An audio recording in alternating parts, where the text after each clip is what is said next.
Now, just for a bit of context, Tsar Alexander II was a great liberal influence on Russia. The little side story I found when I was doing research for this is that actually himself and Princess Victoria, soon to be Queen Victoria of England, and the Tsarevich, who later became Tsar Alexander II, both of them met when they were younger, and actually the two of them were quite enamored with each other. So a nice little side thing of history is that obviously the two of them couldn't marry because he was the Tsar of Russia and she was the soon to be like Queen of England. So the two could have never married because obviously their empires were just obviously very, very different. And then but it's just, that's a complete side note, but it's just, I think it's quite interesting how history has these little quirks that you kind of go, oh, imagine if that had happened, right? But anyway, so he was a great reformer within Russian society, primarily because, he ended up acceding to the throne in 1855, right in the middle of the Crimean War, which we've covered in a previous video. So as we discussed in that video, the effects of that war really showed to the Russian Tsar just how much reform needed to be done within Russia. He recognised that having this large peasant army, this conscript army, wasn't really up to scratch when competing against the other major powers of Europe, which had already industrialised. So Tsar Alexander II recognised that the only way for Russia to actually be powerful would be for it to come out of the Middle Ages and actually come into the 19th century. And actually, the only way to do that would be to abolish serfdom. So just to give a little bit of context, 38% of Russia's population in 1861 were made up of serfs. So this was, 23 million people. So there were roughly estimated to be about 10.5 million who were in the hands of private landowners. There were 9.5 million who were directly owned by the state. And there was also a further 900,000 who were directly employed by the Tsar himself. So you're talking about a huge swath of the population of Russia, mainly being owned either by large landowners or by the state. So as a result, there ends up being this really, really intense concentration of power into the hands of a tiny people, which we'll get onto in a little bit about the long-term societal effects on this. So what Alexander II did is he, in 1861, emancipated the serfs. So serfs, they were just one level above slaves. So they didn't have freedom to travel without their lord's permission. They didn't have the freedom to marry who they wanted without their lord's permission. They didn't have the right to own property or set up a business. So it was literally one level above slavery. And actually the emancipation of the serfs came 2 years before Lincoln announced his emancipation of slaves in America. And actually the Tsar supported Abraham Lincoln in the Civil War because he wanted America to be strong, so it'd be a good balancing act against the powers of Europe. However, the way that this emancipation was done was, it wasn't perfect. So many of the serfs were still tied to their lords, and actually there was provisions within it which said that they had to be tied to their land for 49 years. Considering the average life expectancy in Russia at that point was very, very low, and most peasants wouldn't reach 49 years, it was a real slap in the face, really. It's very similar to how Reconstruction was in the South after the Civil War, in which, slaves were freed, but then they still were basically stuck to their plantation owners, and they didn't really have much freedom and weren't really paid that much. So it's very similar in that way, and obviously they end up accruing a lot of debts as well. So for the serfs, for a lot of them, it didn't make a whole lot of difference, especially not straight away. The people in Russia who wanted reforms wanted it to be a lot quicker than it actually was, and this is kind of part of the problem. I think that the October Revolution and the February Revolution end up happening as a ongoing thing because of the slowness of the reforms that took place under Tsar Alexander II. Now, the speed of these reforms, they were quite impressive. Let's be real about this. So at the time of the emancipation of the serfs, the amount of land that the nobility in Russia owned was 96% of all the land. By the time it gets to Tsar Nicholas II in 1892, when he takes on the throne, that goes down to 72%.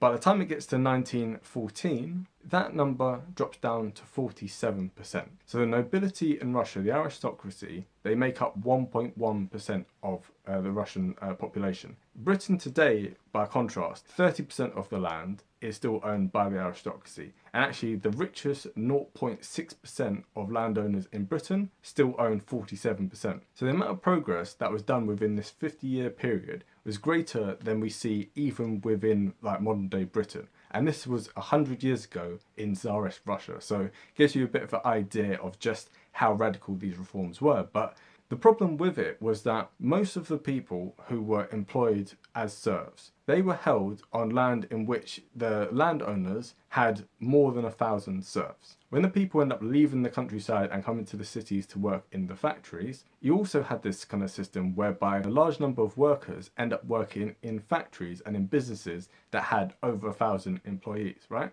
So just to give a little bit of context with this, Russia had 40% of its workforce working in companies which had more than 1,000 workers, yeah? And this is at the outbreak of World War One. America, by contrast, had just 18% of its workforce working in large companies. Now, when we look at the number of people in Russia who are employed in small businesses, so this is businesses with less than 100 workers, we find that it's just 18%. Whereas in America, in the same time period, it ends up being 35%. So most of the innovation, most of the industrial growth ends up coming within small enterprises, right? And a big reason why capitalism works to the extent that it does is because, you have people starting from the bottom, now we're here, and it's kind of, it's part of what's known colloquially as the American dream. It's this idea that you can start off at the very bottom and through hard work and innovation, you can rise to the top and, you can become very wealthy. A perfect example of this is Alexander Graham Bell, poor Scottish migrant, to America, ends up like dying as a multi-millionaire because of what he did with regards to telephones, right? And this is kind of the American dream. This is the promise of capitalism, which is that if you work hard, there is a socially mobile system.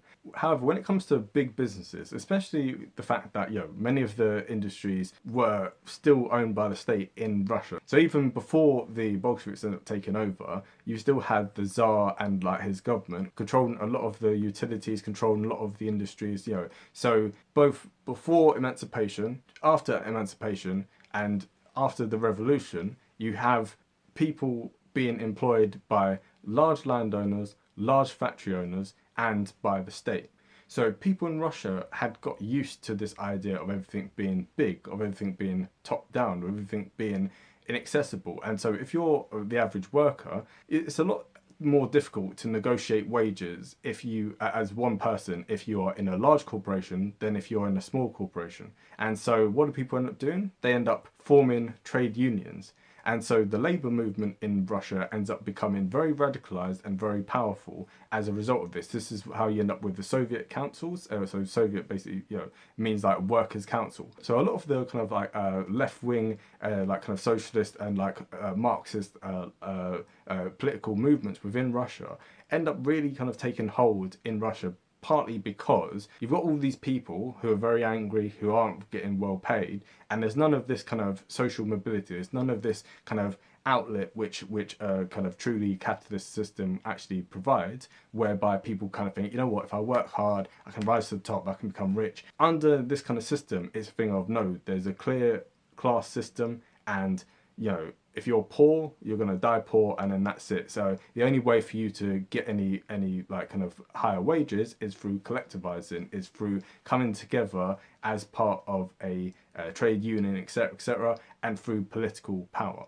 Now, all this social unrest was a perfect breeding ground for the revolutionaries to be able to come in, right? So many of these people were, urban elites. They were like, intellectuals and stuff, and many of them used this as an opportunity to be like, right, if we go into the Russian countryside and we, stir up the peasants, we can start a whole revolution. And these people were known as the Narodniks. Yes, and Narodniks comes from the Russian word for narod, which means like the people. So these revolutionaries were very much similar to like in Britain you have like you have Momentum, you have and in America you've got like Bernie Bros, etc. So these people were quite relatively well educated, like middle class people who are real genuine believers in Marx and many of the other kind of revolutionaries. They went out to the Russian people and they went out to them and they thought, right, okay, if we talk to them, we get them radicalized, we can get them to start this thing. And what they found when they got there was that they were very disappointed because many of the Russian peasants were, first of all,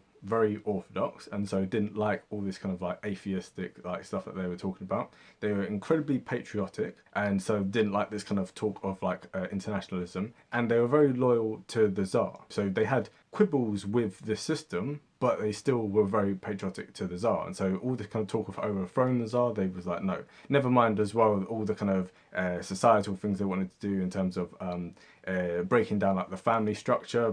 People there were very much like, no, we want traditional like families. And so these people, more often than not, were handed in to the authorities by the very peasants who they come to radicalize. So as a result of this, and as a result of the kind of failures of these revolutionaries, what they end up doing is they end up turning to violence. So there's a terrorist organization known as the People's Will, and these people started to try and assassinate people, right? In particular, the Tsar. And so in 1881, as the Tsar is on his way to pass constitutional reform that would have created a Duma, meaning a state parliament for the Russian people, he was blown up. And so if you ever go to St. Petersburg, there's a beautiful cathedral there which was built in honor of him. But just a few carriages behind was his son, who became Alexander III, and his grandson, who became Nicholas II. And so, they saw, right, hold on, dad/granddad wants to set up this parliament for the people, and they still blow him up. So they cracked down on things. They hung many of the people who were part of this. And actually, one of the people who were part of this People's Will was actually the older brother of a certain Vladimir Lenin. And so Lenin ended up becoming radicalized as a result of his older brother getting hung. So the reason why they blew him up was because he was making reforms, but it wasn't quick enough. Like, the emancipation of the serfs was in 1861, and this was 1881 before you're trying to actually, like, let the people have a parliament. So if Tsar Alexander II had been a little bit quicker with his reforms, then maybe he wouldn't have ended up being assassinated. And the reason I bring up the Narodniks is that I think that Tsar Alexander II missed a trick here. And I think he could have followed the playbook which was adopted in the constitutional monarchies, such as in Britain, especially by politicians like Benjamin Disraeli. Now, Disraeli was one of the Conservative prime ministers towards the end of the 19th century, and he was very pivotal in a lot of the reforms that took place in Britain. And he understood that actually the aristocracy and the working class had a lot of things in common in terms of patriotism, in terms of love for the empire, etc., etc. And so he recognised, much in the same way that that the current Conservative government is now trying to attempt in Britain. They recognised that actually, if they tap into this kind of patriotic working class, if they do a few reforms, if they raise standard of living, etc., etc., that actually they can get a large number of people to vote for them who would never normally think of voting for them. This is something that's similar to what Thatcher did in 1979, where she said, okay, if you're a council tenant, you can buy your own property. So rather than it being council houses, you can be a landowner. And so in many ways, it turned people who had been lifelong Labour supporters, lifelong Social Democrats or socialists, it turned them in one swift move into being lifelong conservatives, because now they had a stake in the system. Now they had something to actually conserve. And now, because they had private property, they actually wanted to keep it. And much in the same way with people setting up their own businesses, people end up becoming very small c conservative because they're like, well, we don't want extra taxes. We want to be able to innovate. We want to be able to hire people, fire people, etc., etc. And so as a result, you end up having a lot of people who wouldn't naturally be conservative, but end up being swayed that way. So if Tsar Alexander II had tapped into the traditional nature of the peasantry, if he tapped into their patriotism, if he tapped into their love for the Tsar, and if he tapped into their devotion to the Orthodox faith, I think that he actually could have, done a few reforms that would have improved the standard of living for people, broken up some of these larger companies and larger kind of like estates, given more land to these serfs, and then given them the vote and said, here you go, right? Because I think if he had done things like this, he would have had a large number of people who would have gravitated towards the conservative and liberal parties which existed in Russia at the time. So the Cadet Party, which were more liberally minded, and then the Octoberists, who were more conservative minded. So the fact that all of this ended up being kicked down the road, yeah, and it took until 1906 for there to be a state Duma, it meant that 25 years of progress were halted. With the assassination of Alexander II to the setting up of the first Duma, that's a period of 25 years. And so all of that time was wasted when he could have put in these reforms before 1881, and then you wouldn't have had all of these issues that came with it. So I think if Tsar Alexander II had been quicker with his reforms, if he had been quicker to break up more of the land and to distribute amongst the peasants, and if he had been quicker in actually implementing some democratic reforms, I think he very quickly could have turned Russia into the kind of constitutional monarchy that you have in Britain or that you had in Germany. A lot of the pressure that was built up in Russia, which led to the 1905 revolution, which led to the 1917 revolutions, I think a lot of this would have been dissipated if these reforms had come in sooner.